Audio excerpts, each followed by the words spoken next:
Morning student. आज हम gaseous law के बारे में डिस्कस करेंगे।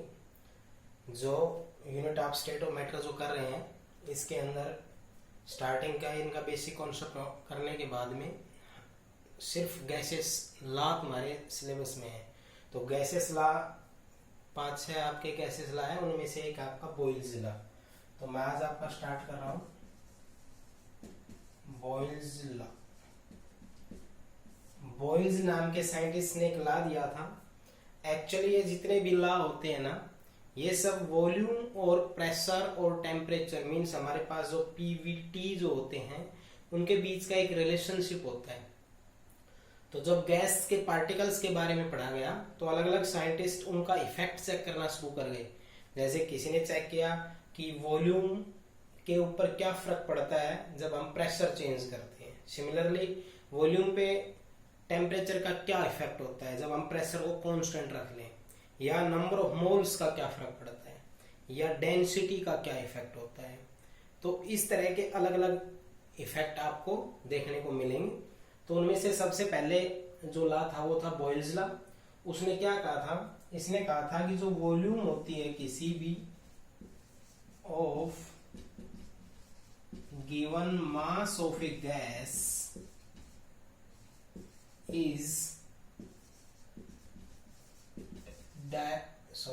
is inversely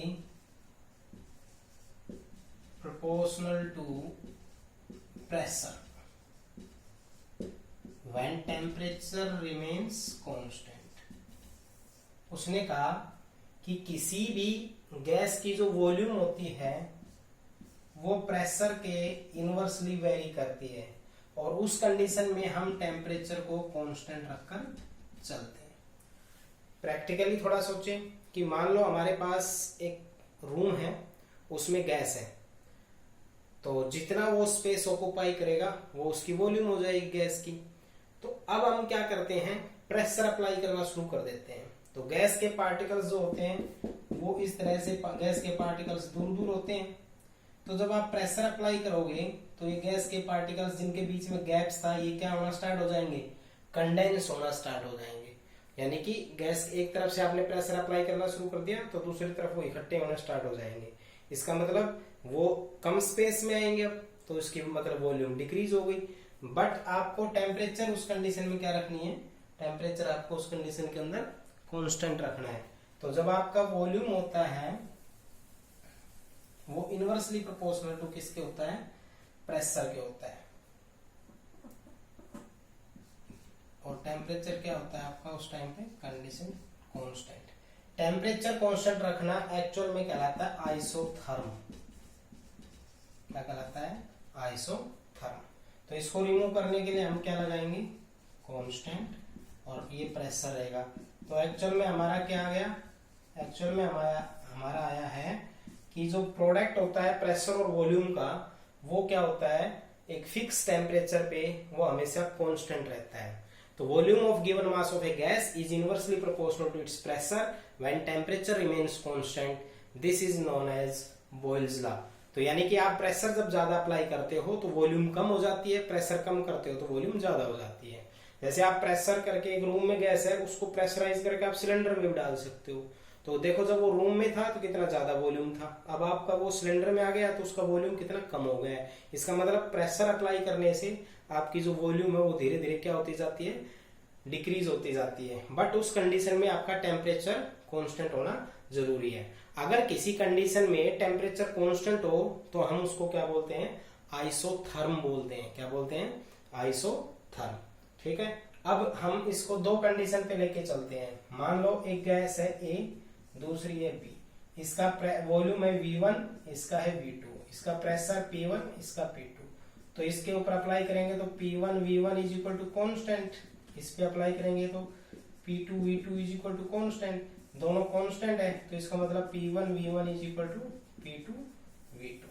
यानी कि ये आपका इनिशियल कंडीशन हो गया और ये आपका क्या हो गया, फाइनल कंडीशन हो गया। कहने का मतलब क्या हुआ, कहने का मतलब ये हुआ कि 3 भी गैस हो चाहे 4 भी गैस हो, उनकी प्रेशर और वॉल्यूम का जो प्रोडक्ट होता है वो हमेशा क्या होता है, कांस्टेंट होता है। ठीक है, अब हम क्या करते हैं, अब हम एक ग्राफ फ्लोट करते हैं। किस किस के बीच में ग्राफ फ्लोट करेंगे? हमारा वेरिएशन था पी और वी के बीच में, तो मैं इस एक्सिस पे तो प्रेशर ले लेता हूँ, इस पे मैं वॉल्यूम ले लेता हूँ। तो एक गैस है उसके हिसाब से लेंगे, मान लो यहाँ पर है, तो क्या करेंगे हम इसके ऊपर ग्राफ फ्लोट कर लेंगे, इसके ऊपर कर लेंगे। तो इस कंडीशन पे हम इसको ये मानता हूँ, तो यहाँ पर मान लेता हूँ प्रेशर P1 है, वॉल्यूम V1 है। यहाँ पर आ गए हैं तो ये ऐसी वैल्यू हो गई आपकी, तो यहाँ पर B हो गया, ये P2 और ये V2। ठीक है, तो इस तरह से आपका इसका ग्राफ बनेगा। और अगर आप इसको क्या कर देते हो, उल्टा कर देते हो, प्रेशर इसको क्या कर दो 1/V, तो वेरिएशन 1/V हो गया। तो जो वैल्यू आई उसका उल्टा करना पड़ेगा। तो ये ऐसे ग्राफ आ रहा है, तो इस पे क्या होगा हमारा, इस तरह का स्ट्रेट लाइन आएगा। और जो इस दौरान जो भी होता है हमारा टेम्परेचर क्या होता है, कांस्टेंट होता है। ठीक है, अब हम आगे देखते हैं कि एक और इसी ग्राफ को कैसे कन्वर्ट कर सकते हैं। पीवी जो है वो आपका कांस्टेंट आ रहा है, तो हम एक और ग्राफ अगर फ्लोट करते हैं पीवी के बीच में, यानी कि एक एक्सिस पे तो हम क्या रखें पीवी, दूसरा किसके हिसाब से, प्रेशर के हिसाब से लेंगे, तो टेम्परेचर क्या रखेंगे कांस्टेंट। तो जो पीवी है वो पीवी किसके बराबर आता है, कांस्टेंट, यानी कि पीवी जो है वो किसी के अनुसार वेरी नहीं कर रहा, तो जो ग्राफ आएगा वो क्या आएगा, इस तरह से कांस्टेंट आएगा। ठीक है, अलोंग टू प्रेशर एक्सिस, इसकी वैल्यू क्या आएगी फिक्स। आएगा समझ में? तो कहने का मतलब क्या हुआ, the product of pressure and volume जो आपका होता है against pressure, the graph between product of pressure and volume and pressure is always parallel to pressure axis, because PV is equal to क्या होता है कांस्टेंट, और जो आपका टेम्परेचर कंडीशन है ये है कांस्टेंट। तो ये जो तीनों ग्राफ बनते हैं ये आइसोथर्म कंडीशन पे होते हैं। आइसोथर्म का मतलब ऐसी कंडीशन जिसपे टेम्परेचर आपका क्या होता है कांस्टेंट होता है। तो ये आपका क्या था, बॉयल्स लॉ था। अब जो बॉयल्स लॉ है इसका हम रूटीन लाइफ में एक एग्जांपल लेके बताते हैं। जैसे हमारे पास साइकिल है, उसके टायर में आप हवा फिलअप करते हो, तो आपने ऐसे पंपिंग की, उसमें एयर गई, तो क्या उस कंडीशन पे बॉयल्स लॉ एप्लीकेबल होता है? तो एक बात याद रखनी है कि जो प्रेशर वॉल्यूम और टेम्परेचर की रिलेशनशिप है, इसमें मास जो होते हैं, ये लिखा हुआ है given mass of a gas, ये मास आपका कांस्टेंट ही रहता है। इसको अगर आप चेंज करोगे तो पी और वी भी आपका चेंज होगा।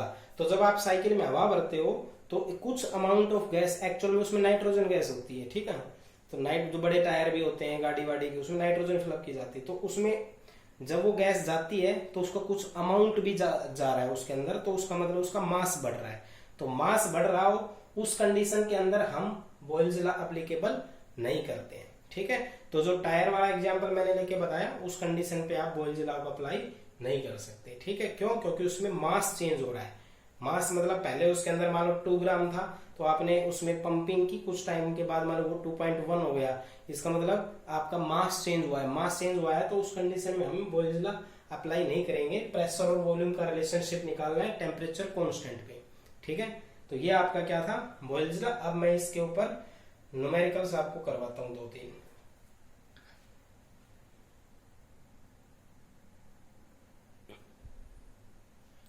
अभी न्यूमेरिकल है बॉयल्स लॉ पे। A gas occupies 200 ml of a pressure this, तो वॉल्यूम आपकी ऑक्युपाई हो गई है 200 ml, प्रेशर जो है वो आपका वो ऑक्युपाई हो गया है 0.820 bar at 20 degree Celsius. Volume भी occupy when it is subjected to external pressure of this, pressure इससे चेंज करके इतना कर दिया हमने 1.025 bar at the same temperature. Temperature same रखा है, तो अगर आपका टेम्परेचर सेम हो या कांस्टेंट हो तो उस कंडीशन में कौन सा लॉ अप्लाई होता है, बॉयल्स लॉ। तो V2 निकालना है, तो क्या हो जाएगा P1V1 is equal to P2V2। तो आपको V2 की वैल्यू निकालनी है, तो क्या हो जाएगा P1V1 बाई P2। P1 क्या है 0.820, V1 क्या है 200, P2 क्या है 1.025। जिस यूनिट में ये हो तो वॉल्यूम उसी यूनिट में आ जाएगी। ठीक है, कन्वर्जन पे ज्यादा ध्यान नहीं देना है यहाँ पे, जिस यूनिट में हो उसी में करना है, आंसर भी उसी में आएगा। तो V1 गिवन था, P1 गिवन, P2 गिवन था, V2 निकालना है। तो इसमें कंडीशंस आपको जब न्यूमेरिकल्स आता है तो वो 6-7 लाजवाब उनमें से कौन सा है वो देखने के लिए कंडीशन याद रखनी है, temperature constant Boyle's law apply होगा। ठीक है, नेक्स्ट एक न्यूमेरिकल और है, जैसे ये ए वेसल 120 ml, तो V1 कितना है 120 ml, capacity contain a certain amount of gas at 35 degree Celsius and this bar pressure, P1 कितना दिया 1.2 bar, the gas is transfer to another vessel of volume this, हम इस volume इस gas को दूसरे वो बीकर में रख दिया जिसका वॉल्यूम बड़ा होगा साइज में, इसलिए वॉल्यूम बढ़ गया। तो आपको प्रेशर अप्लाई कितना होगा वो बताना है। जब 35, देखो 35 यहाँ था, 35 यहाँ है, तो टेम्परेचर कांस्टेंट है, टेम्परेचर कांस्टेंट हो तो बॉयल्स लॉ अप्लाई होगा। तो P1 V1 is equal to P2 V2, तो हमें P2 निकालना है, तो क्या हो जाएगा P1 V1 upon V2। P1 की वैल्यू कितनी है 1.2, V1 की वैल्यू कितनी है 120, V2 कितना है 180, मल्टीप्लाई डिवाइड करेंगे, प्रेशर आ जाएगा उसी यूनिट में जिसमें ये है। ठीक है, तो इस टाइप के ऊपर हम न्यूमेरिकल है, आपके नोट्स में मैंने 1-2 न्यूमेरिकल डाले हैं, आपको एनसीईआरटी से या वैसे कोई न्यूमेरिकल प्रैक्टिस करने हैं इस पे। अब सेकंड है ला चार्ल्स ला। चार्ल्स ने क्या किया, वही प्रेशर वॉल्यूम और temperature relation, volume of given mass of a gas is directly proportional to temperature when pressure remains constant, यानी कि जो वॉल्यूम होती है ना वो डायरेक्टली वेरी करती है किसके, टेम्परेचर के, और प्रेशर क्या होता है कांस्टेंट। मतलब क्या हुआ कि आप जब टेम्परेचर चेंज करते हैं तो गैस के पार्टिकल्स की वेलोसिटी बढ़ जाती है और वो मूवमेंट तेजी से करना शुरू कर देते हैं। जितनी ज्यादा तेजी से मूवमेंट करेंगे उतना ही ज्यादा वो स्पेस ऑक्यूपाई करेंगे। ठीक है, तो जब जैसे जैसे टेम्परेचर अप्लाई करते गए तो पार्टिकल्स का मूवमेंट काफी ज्यादा हो जाता है। इसका एग्जाम्पल ये समझ सकते हैं कि जो आपकी हीटिंग वेव शुरू होती है, जैसे गर्मियों में हमारे यहाँ हीटिंग वेव आती है, यानी कि लू चलना बोलते हैं, वो हमारे ही गांव या हमारे ही आसपास नहीं बनती है, वो थार के मरुस्थल में बनती हैं और वहां से मूवमेंट करते हुए पार्टिकल्स यहाँ तक पहुंच जाते हैं गैस के। इसका मतलब वॉल्यूम का उनका एरिया देखो, यानी कि जैसे जैसे टेम्परेचर बढ़ता है तो वेलोसिटी ऑफ द पार्टिकल्स बढ़ जाता है, वेलोसिटी ऑफ पार्टिकल्स बढ़ जाता है तो उनका मूवमेंट बढ़ जाता है, तो वो जितना भी अवेलेबल स्पेस उनको मिलता है वहां तक वो मूवमेंट करते हैं। ठीक है, तो वॉल्यूम जो है वो उसका दायरा बढ़ जाता है जैसे जैसे आप टेम्परेचर चेंज करते हो, बट उस कंडीशन में प्रेशर जो होता है वो कांस्टेंट होना चाहिए। ठीक है, तो अब हम इसके लिए क्या अप्लाई करेंगे, V is equal to constant upon T, तो V sorry constant into T, तो V by T is equal to constant. दो अलग अलग कंडीशन में दो अलग अलग गैस के लिए अगर हम अप्लाई करते हैं तो V1 है T1 है, इसका हो जाएगा V2 और T2, तो अप्लाई करेंगे तो क्या हो जाएगा V1 by T1 is equal to V2 by T2। ये न्यूमेरिकली यूज होगा, ऐसे जरूरी नहीं है दो ही गैस हो। अगर हमारे पास जैसे एनवायरनमेंट में 14-15 गैस होती है, जितने भी नॉन मेटल्स होते हैं लगभग सारी गैस एनवायरनमेंट में, सबका अपना टेम्परेचर होता है, सबका अपना प्रेशर जिस भी उसमें होता है उनके वॉल्यूम चेंज होगा। तो सभी के ऊपर अगर आप चार्ल्स अप्लाई करोगे तो V1 by T1, V2 by T2, V3 by T3, V4 by T4 इस तरह से चलता रहेगा। तो आपका जो न्यूमेरिकल्स होता है वो दो गैस में आता है, इसलिए हम आम तौर पे दो ही गैस के लिए आपको ये बताते हैं। एक्चुअली क्या है हमारे पास, एक्चुअल में V अपॉन T कांस्टेंट होता है, the ratio of the volume and the temperature is always constant at pressure constant. तो जो कंडीशंस है प्रेशर अगर वो कांस्टेंट हो तो उसको हम आइसोबार बोलते हैं। क्या बोलते हैं, मतलब एक प्रकार से आप इसको बोलते हो आइसोबारिक कंडीशन, और टेम्परेचर कांस्टेंट होता है उसको हम आइसोथर्मल जो कंडीशन होती है वो बोलते हैं। तो V बाई T आपका क्या हो जाएगा, कांस्टेंट हो जाएगा। तो इससे हम क्या देखें, ग्राफ देखेंगे। तो V और T के बीच का अगर ग्राफ आता है V और T का, तो वो ग्राफ क्या आएगा आपका, कांस्टेंट आएगा। ठीक है, तो V और T के बीच में जो ग्राफ है वो आपका क्या आएगा, स्ट्रेट लाइन आएगा, ओरिजिन से आएगा। टेम्परेचर 0 वॉल्यूम 0, टेम्परेचर बढ़ाया वॉल्यूम बढ़ी, फिर टेम्परेचर बढ़ाया फिर वॉल्यूम बढ़ी, फिर टेम्परेचर बढ़ाया वॉल्यूम बढ़ी। इस प्रकार टेम्परेचर चेंज करते ही वॉल्यूम आपकी बढ़ती चली जाती है। इसको हम क्या बोलते हैं, आइसोबारिक कंडीशन पे सब होता है, यानी कि प्रेशर आपका क्या होता है इसमें कांस्टेंट होता है। तो वॉल्यूम जो होती है वो टेम्परेचर अगर बढ़ता है तो वॉल्यूम बढ़ जाती है, बट उस कंडीशन में आपका प्रेशर कांस्टेंट होना चाहिए। प्रेशर कांस्टेंट कंडीशन को हम क्या बोलते हैं? प्रेशर कांस्टेंट कंडीशन को हम बोलते हैं आइसोबारिक कंडीशन। अब ये तो इसका दूसरे तरीके से इसको हम कर सकते हैं, इसका एक अल्टरनेटिव मेथड है।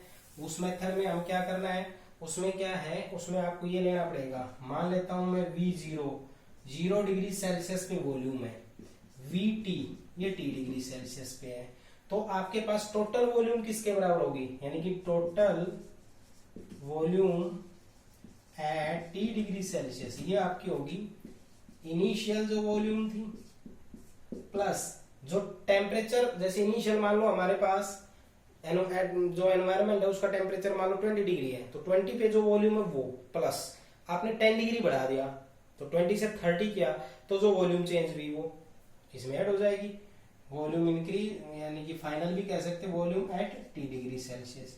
तो इन दोनों को अगर हम जोड़ देंगे तो वो टोटल वॉल्यूम आ जाएगी T डिग्री सेल्सियस पे। ठीक है, तो उसके हिसाब से हम लेके चलते हैं। तो इसमें इस लॉ के हिसाब से बताया गया कि जो वॉल्यूम किसी भी गैस की होती है ना, the volume of given mass of a gas is equal to या इज इंक्रीज और डिक्रीज बाई, यानी कि जो वॉल्यूम टीसी टेम्परेचर वो इंक्रीज और डिक्रीज होती है किसके, इनिशियल वॉल्यूम के 1/273। ठीक है, इनिशियल वॉल्यूम के 1/273, यानी कि जो वॉल्यूम किसी भी गैस की होती है वो इंक्रीज और डिक्रीज होती है 1/273 of its volume at 0 degree Celsius. ठीक है, ऑफ राइज और फॉल ऑफ 1 डिग्री, मतलब 1 डिग्री का राइज या फॉल करते हैं तो क्या होता है, ये कंडीशन बनती है, और उसमें प्रेशर क्या होता है, कांस्टेंट रहता है। ठीक है, अरे डेफिनेशन ध्यान से समझो, the volume of given mass of a gas is increase और डिक्रीज बाई, देखो ये तो इनिशियल वॉल्यूम थी, T टेम्परेचर बढ़ाया तो 1 बाई, यही बोल रहा है वो, इनिशियल वॉल्यूम का 1/273 इंक्रीज और डिक्रीज होगा 0 डिग्री सेल्सियस पे, मतलब चाहे राइज हो चाहे फॉल हो, तो इनिशियल वॉल्यूम में 1/273 of its initial volume increase और डिक्रीज होगा। तो यहां से हम V0 कॉमन ले लेते हैं, तो ये आपका हो जाता है 1/T/273। 273 में एलसीएम ले लेता हूं, 273। अगर मैं टेम्परेचर को डिक्रीज करता जा रहा हूं, -1, -2, -3 ऐसे करते करते जब मैं यहाँ पर -273 पे पहुंच गया, ये वाले वैल्यू, तो वॉल्यूम हमारा जो था वो क्या आ गया, 0। इस टेम्परेचर पे जो वॉल्यूम था वो 0 हो गया, इसका मतलब क्या हुआ, इसको हम क्या नाम दिया गया, इसको नाम दिया गया एब्सोल्यूट जीरो। क्या दिया गया इसका नाम, एब्सोल्यूट जीरो, यानी कि जीरो जो टेम्परेचर अगर हमारा -273 था, मैं यहाँ -273 रखूंगा, 0 मल्टीप्लाई बाई V0 इज 0, तो उस टेम्परेचर पे हमारी वॉल्यूम क्या आ जाएगी, 0 आ जाएगी। इस टेम्परेचर को हम बोलते हैं एब्सोल्यूट जीरो टेम्परेचर। ये कहाँ पे आता है, ये -273 एक्चुअल में आता है -273.15, इसको हम बोल देते हैं 0 डिग्री सेल्सियस। इसीलिए जब आप 0 डिग्री सेल्सियस को केल्विन में कन्वर्ट करते हो तो 273.15 एक्चुअली ऐड होता है, बट हम 273 भी ले लेते हैं। जैसे मान लो 10 डिग्री सेल्सियस में कितना केल्विन होगा, 273 + 10, तो वो यहां से आया था, इसको कहते हैं एब्सोल्यूट जीरो। अब आपसे कोई डेफिनेशन पूछे एब्सोल्यूट जीरो की डेफिनेशन क्या होगी, तो बोलोगे एट 0 डिग्री सेल्सियस या -273 kelvin temperature the particle stops moving. याद रखना, वो टेम्परेचर जिसके ऊपर पार्टिकल मूव करना स्टॉप कर दे, यानी पार्टिकल्स स्टॉप मूविंग, पार्टिकल्स क्या कर दे, मूव करना स्टॉप कर दे, and all disorder disappear, all disorder disappear, मतलब सारा का सारा जो गैस के पार्टिकल जो इधर उधर मूवमेंट कर रहे थे वो सारे रुक जाएं, मतलब उनका सबका जो डिसऑर्डर था वो खत्म हो जाए, उस टेम्परेचर को हम क्या कहते हैं, आपका एब्सोल्यूट जीरो। अब इनके बारे में एक इंटरेस्टिंग बात और बताते हैं कि जो एब्सोल्यूट टेम्परेचर आपका होता है ना, एब्सोल्यूट टेम्परेचर, तो पहले तो इसकी डेफिनेशन देंगे, the temperature at 0 degree Celsius या -273 at which all the particle stops moving and all disorder of the particle disappear, सभी के सभी का डिसऑर्डर क्या हो जाए, डिसअपियर हो जाए, उसको कहेंगे हम। और दूसरा इसके बारे में जो इंटरेस्टिंग फैक्ट है वो ये है कि no any temperature which is colder than absolute zero, कोई ऐसा टेम्परेचर नहीं है जो इससे कोल्डर हो, मतलब इससे कम हो, ठीक है। यानी कि जब ये टेम्परेचर, तो वो टेम्परेचर है ना जिसके ऊपर गैस मूवमेंट करना बंद कर देती है, मतलब उसी को हम क्या बोलते हैं, सिर्फ तो उससे कोई और नीचे टेम्परेचर होगा ही नहीं, ठीक है। तो हम क्या करेंगे, याद रखना कि एक अल्टरनेटिव मेथड ये था कि जो वॉल्यूम किसी भी टेम्परेचर पे होती है वो उसका इनिशियल टेम्परेचर, और इनिशियल टेम्परेचर का 1/273 इंक्रीज और decrease at every 1 degree of rise और फॉल। तो इसका वन इनिशियल का 1/273 इंटू टी निकाला, एलसीएम लिया, ये वाली वैल्यू हमने यही क्यों ली, हम अलग अलग वैल्यू लेके जा रहे थे, हमने 0, 1, 2, 3, 4, 5 सेकेंड जितने भी थे टेम्परेचर रखा, जब -273 रखा उस पर हमारा ये वॉल्यूम जीरो हो गया, तो इस नाम किसको क्या नाम दिया गया, एब्सोल्यूट जीरो। और एब्सोल्यूट जीरो वो टेम्परेचर या तो 0 डिग्री सेल्सियस होता है वो, तो जीरो पे ही तो क्या हो जाता है, वाटर के बाद लेके चलेंगे तो क्या हो जाता है, कोल्ड के एक प्रकार से आइस बनना शुरू हो जाता है। -273 particle stop moving and order disappear, मतलब इस टेम्परेचर पे जितने भी पार्टिकल्स होते हैं वो डिसअपियर हो जाते हैं, उनकी डिसऑर्डरनेस खत्म हो जाती है, या ये कह सकते हैं वो पार्टिकल मूव करना बंद कर देते हैं, और इस टेम्परेचर से कोल्डर कोई भी टेम्परेचर एग्जिस्ट नहीं करता है। और यहां से जो बात आई तो क्या निकल के आई, जो वॉल्यूम था ये जीरो हो गया, ठीक है। तो यहाँ पर इसकी वॉल्यूम कांस्टेंट हो गई, कांस्टेंट हो गई, इसका मतलब वॉल्यूम किसके अनुसार वेरी कर रही है, टेम्परेचर। फिर मैंने वॉल्यूम कांस्टेंट भी टेम्परेचर को चेंज किया, प्रेशर को कांस्टेंट रखा, तो हमने देखा V/T क्या आ गया, कांस्टेंट आ गया। इसी कंडीशन को हम क्या कहते हैं, चार्ल्स लॉ कहते हैं, ठीक है। तो आपको ये कंडीशन याद रखनी है, दोनों डायरेक्टली प्रोपोर्शनल है, तो ये जो V और T के बीच का ग्राफ बनेगा वो क्या आएगा, स्ट्रेट लाइन आएगा, और उसके कंडीशन क्या रहेगी, आइसोबारिक। आइसोबारिक का मतलब होता है प्रेशर आपका कांस्टेंट होगा, ठीक है। तो ये आपका था चार्ल्स लॉ। अब मैं चार्ल्स लॉ पे 1-2 न्यूमेरिकल करवा देता हूं।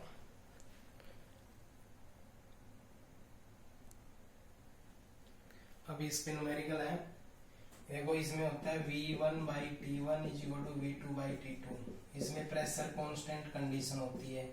A sample of gas occupy this volume, तो V1 आपका हो गया 1.5 लीटर एट 25 डिग्री सेल्सियस, तो 25 प्लस अभी मैंने बोला था 273 ऐड करेंगे तो कितना हो जाएगा, ये 298 केल्विन। टेम्परेचर इंक्रीज करके हमने कितना कर दिया है, 60 डिग्री, इसमें 273 ऐड करेंगे तो कितना हो जाएगा, तो आपका V2 कितना होगा, प्रेशर कांस्टेंट है, तो V1/T1 = V2/T2, तो V1 कितना है अपने पास 1.50, T1 कितना है अपने पास 298, V2 कितना है अपने पास निकालना है आपको, T2 कितना है आपके पास 333, इसको मल्टीप्लाई डिवाइड करेंगे V2 की वैल्यू आपकी आ जाएगी।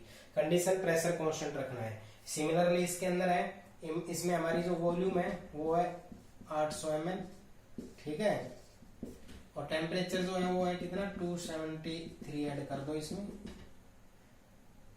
300 केल्विन, ठीक है। आपका टेम्परेचर है वो 47 है, उसमें ये हमने ऐड किया, टेम्परेचर 27 डिग्री से 47 कर दिया केल्विन, तो आपको V2 निकालना है, तो क्या हो जाएगा V1/T1 = V2/T2, तो V2 निकालना है 1 2 3 वैल्यू पता, 1 2 3 वैल्यू पता है, ठीक है। ये नॉर्मल न्यूमेरिकल है, कुछ ज्यादा वो नहीं है, एक न्यूमेरिकल आपका हर पेपर, चाहे कोई भी किसी भी लेवल पे पेपर बन रहा हो, गैसियस लॉ में है ही गैसियस स्टेट जो है, स्टेट ऑफ मैटर, उसमें गैसियस स्टेट है, उसमें है ही laws, gas Boyle's law, Charles law, next Avogadro law, ideal gas equation, Graham's law, Dalton law, ये सारे डेंसिटी रिलेशन, तो सारे हमारे पास मैथमेटिकली बनते हैं। तो ये एनसीईआरटी के 3-4 न्यूमेरिकल इस पे प्रैक्टिस करें। अब मैं आपको है इसका प्रैक्टिकल यूज, आप अगर ध्यान रखो चार्ल्स लॉ का, तो ये बैलून्स वाला एग्जांपल याद रख सकते हो। जो बैलून होता है उसके अंदर हम हाइड्रोजन गैस भरेंगे। अब हाइड्रोजन गैस भरते हैं क्योंकि वो हल्की होती है। अब ये बात सब ध्यान रखते हैं, लेकिन क्या होता है उसमें टेम्परेचर कांस्टेंट रखा जाएगा, तो वॉल्यूम जो है, सॉरी टेम्परेचर, वो बैलून जो है ना फिलअप होके ऊपर जाएगा, ऐसे ऊपर जाएगा, तो हमारे यहाँ की कंडीशन और ऊपर की कंडीशन सेम नहीं होती। वहां पे टेम्परेचर प्रेशर दोनों क्या होता है, चेंज होता है। तो inside the balloon pressure constant है, हमें बाहर से प्रेशर से मतलब नहीं है, inside the volume pressure same है, तो वॉल्यूम है वो उसके टेम्परेचर के अनुसार वेरी करेगा। हमने फिक्स टेम्परेचर चेंज हो रहा है तो वो ऊपर जब जाता है ना तो ब्रस्ट हो जाता है और हाईली इनफ्लेमेबल होता है, इसलिए उसके स्थान पे हम हीलियम गैस भरते हैं जो अनरिएक्टिव होती है, तो वो ऊपर की तरफ जा सकता है। कुछ ऊंचाई, ज्यादा ऊंचाई पे जाने के बाद वो भी ब्रस्ट हो जाएगा, लेकिन हाइड्रोजन के कंपैरिजन में ब्रस्ट कम होगा। अगला जो ला था वो हमारे पास अवोगाड्रो ला था। उसने क्या कहा कि उसने देखा कि जब बॉयल्स लॉ अप्लाई करते हैं तो बॉयल्स ने क्या कहा कि जो वॉल्यूम है भाई वो इनवर्सली वेरी करती है प्रेशर के। फिर उसने क्या कहा और कहा कि टेम्परेचर कांस्टेंट रख लो। चार्ल्स ने कहा कि वॉल्यूम है टेम्परेचर के डायरेक्टली होती है, तो उसने कहा प्रेशर कांस्टेंट रख लो। तो क्या किया अवोगाड्रो नाम के साइंटिस्ट ने, अवोगाड्रो नाम, तो उसने क्या कहा, उसने प्रेशर और टेम्परेचर दोनों को ही कांस्टेंट रख लिया। उसने कहा कि अगर हम प्रेशर और टेम्परेचर दोनों को कांस्टेंट रख ले, means under similar condition of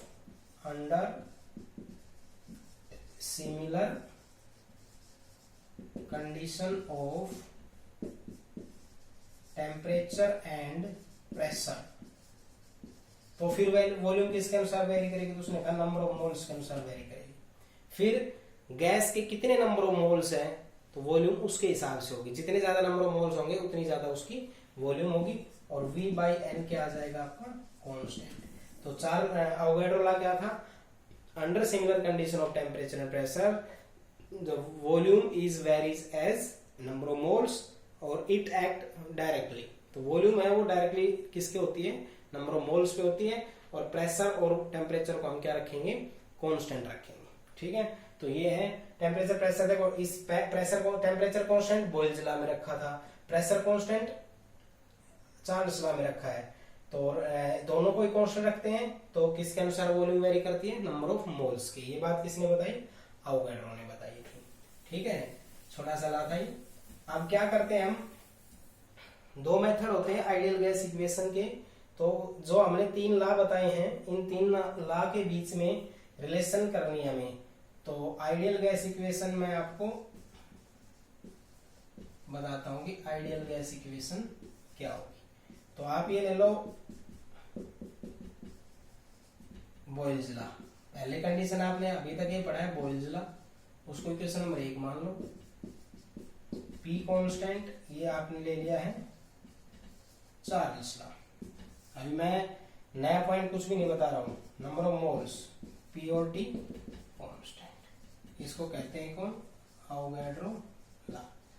आप ये 3 लॉ जानते हैं, boils law, Charles law, Avogadro law, ये पढ़ा।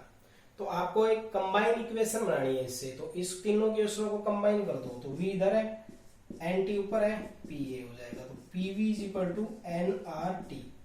तो यहाँ पर जो R है ये गैस कांस्टेंट है, R क्या है, गैस कांस्टेंट।